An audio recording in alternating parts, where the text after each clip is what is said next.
Hi, welcome to simply Telangana. అందరికీ శరణార్థులు. కార్తీక మాసంలో అతి పవిత్రమైన పండుగ దీపావళి. ఈ నెలలో పూజలు, నోములు, వ్రతాలు చాలా చేసుకుంటాము. అందులో ముఖ్యమైనది కేదారేశ్వరి వ్రతము. కేదారేశ్వరి వ్రతము ఎలా చేసుకుంటామో చూపిస్తాను ఫ్రెండ్స్. ముందుగా మర్రి ఆకులు తెచ్చి శుభ్రం చేసుకొని ఇలా చక్కగా విస్తరాకులు కుట్టుకోవాలి. కుట్టుకున్నాక పూజా రూమ్ని అలంకరించుకోవాలి. అలంకరణకి ముందుగా నైవేద్యాలు రెడీ చేసి పెట్టుకున్నాము.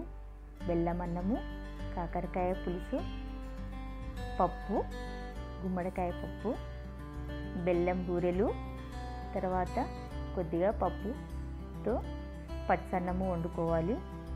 తర్వాత సత్యనారాయణ వ్రతంకి రవ్వని ఇలా వేయించి పెట్టుకున్నాము. తర్వాత కొద్దిగా క్షీర నైవేద్యం కోసం, వైట్ రైస్. అమ్మవారి నైవేద్యాలు రెడీ అయిపోయాయి. ఇంకా పూజా రూము ఎలా అలంకరించుకోవాలి, పూజకి ఎలా ప్రిపేర్ చేసుకోవాలో చూపిస్తాను ఫ్రెండ్స్.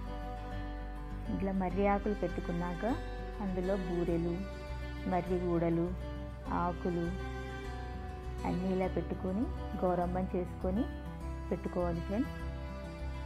తర్వాత పూజ స్టార్ట్ అవుతుంది. పూజ స్టార్ట్ అవుతున్నప్పుడు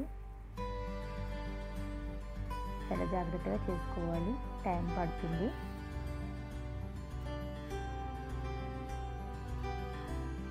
బంతి పూలు, కంకణాలతో ప్రిపేర్ చేసుకొని పెట్టుకున్నాక పూజ కంప్లీట్ అవుతుంది. మనం వండి పెట్టుకున్న నైవేద్యాలు పెట్టుకొని పూజ పూర్తి చేసుకోవాలి ఫ్రెండ్స్. పూజ కంప్లీట్ అయిపోయింది. తర్వాత ధూపం వేయడానికి బొగ్గులని ఇలా కాల్చి పెట్టుకున్నాము. కాల్చుకున్నాక ధూపం వేయాలి. తర్వాత కథ కూడా చెప్పించుకున్నారు ఫ్రెండ్స్. పూజ కంప్లీట్ అయిపోయాక కొద్దిగా టపాకాయలు కాల్చుకున్నాము. బాంబులు కాల్చుకుంటే ఒకటి రెండే కాల్చాము, ఎందుకంటే ఎక్కువ సౌండ్ పొల్యూషన్ ఉండొద్దు అని. ప్లస్ వాతావరణం కూడా, గాలి కూడా కలుషితం అయిపోతుంది, దానివల్ల మనకే నష్టం.